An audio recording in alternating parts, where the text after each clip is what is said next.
Hi, this is Rob at the Actors Workshop for the Coaching Corner, and today we're going to do a question and answer segment with the Monday, Thursday night class here. Any questions? Marta? What's the difference between this style of acting and the style of method acting? See, these are great questions. They're easy questions. One has to do with using your brain, and one has to do with using what you have inside of you. The method actors want to know all the details. The problem with that is you lose the humanistic part of it, right? If I knew I was going to get in a car accident, I wouldn't get in the car. If I knew someone was knocking on my door with a gun, I wouldn't answer my door, right? The thrill of it is that I don't know.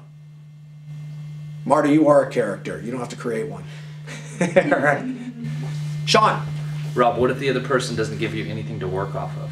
Nothing is still something, right? What we have to learn to do, just like we do with people, personalities are not equal. And we deal with what we get from whoever it is. Trust your craft. So if someone's acting at me, I can use that energy without compromising myself, right? If I'm getting nothing, I'm still getting an energy. It's just a different kind of energy.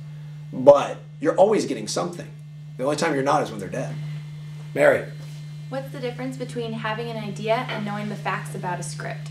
Facts about a script are what you would know. I know I'm Rob. I know I run the Actors Workshop. I know that I come to X amount of classes. What I don't know is how it's going to play out. So if I know the fact, I read this fact of the script and it says, Mary's my daughter, I would know that. What I don't know is when Mary comes to me and tells me she has a drug problem, how I deal with that. That's the moment. Look, I know what, but I don't know how it's going to play out. That's the thrill of it. That's the fun of it. That's the art of it. That's why when you see people go, well, if my husband hit me, I'd be out the door. Well, why do we have battered women then?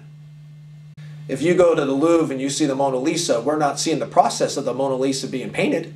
We're seeing the final product. That is the art. Hey, we are people. We're humans. We live in life. Stuff happens all the time. What do we do as people? We deal. People are resilient. Look at when we have big-time catastrophes in life. You know, hurricanes, tornadoes, 9/11. How people come together and they deal. They're not ready for these things to happen. They happen and then they deal.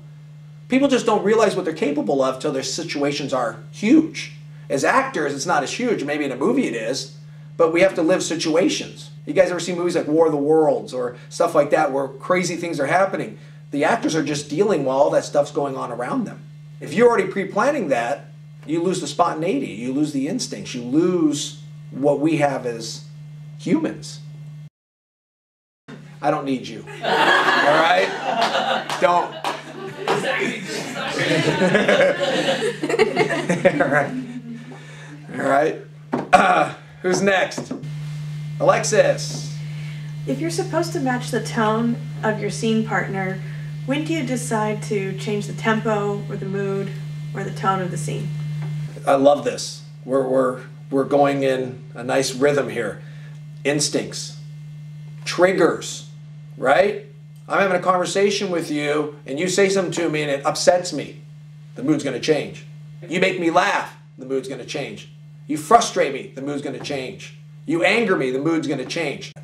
You know, the thing that humans do is they, once again, deal.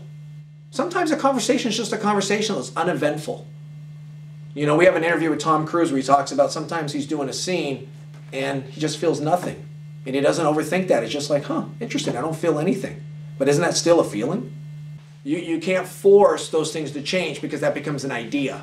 Sometimes you're just going to do scenes and that's all it is. Other times you're going to get triggered and that's where the changes happen. Or you trigger somebody else and the changes happen. But you can't try to manufacture those. You have to let them happen. The hard part for actors is they're afraid that it won't happen. So they try to manufacture. Let it happen and it will. Let's take one more question. Kelly! Where, in your opinion, does the true talent lie in the craft of acting? You know, it's funny. I was talking to somebody about this earlier today about, you know, we were talking about music and musicians and athletes and stuff. And it's funny because as an athlete, you have to have some kind of physical talent. Not everybody's born like Shaq at 7'2", right? He has a physical talent. Musicians have some kind of talent, you know, to play their instrument or to do their thing. As actors, our instrument is ourselves. And we all have the talent to be who we are.